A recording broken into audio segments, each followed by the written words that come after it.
महंगाई का सुनामी बिफरने लगा। परचून बाजारों में घी के दाम बेलगाम हो गए। दर्जे अव्वल के घी में 20 रुपये फी किलो का इजाफा कर दिया गया।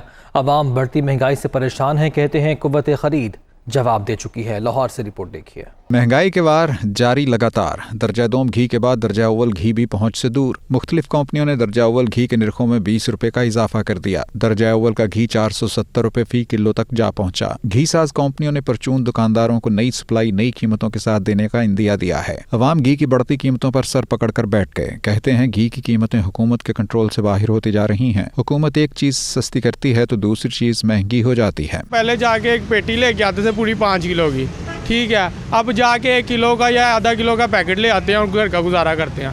ये तो हालात आ गए हैं आजकल। ये घी किसी टाइम में 250 रुपये किलो था, अब 400 से ऊपर घी हम परचेज कर रहे हैं। मैं किलो 2 किलो लेता था, अब पाइया पे आ गया हूँ, 1 पाव। घी मैन्युफैक्चरर्स का मौक़िफ़ है कि आलमी मंडी में पाम ऑयल $550 से महंगा होकर $1600 फी मैट्रिक टन तक जा पहुंचा है, जिससे मार्केट में घी मुसलसल महंगा हो रहा है।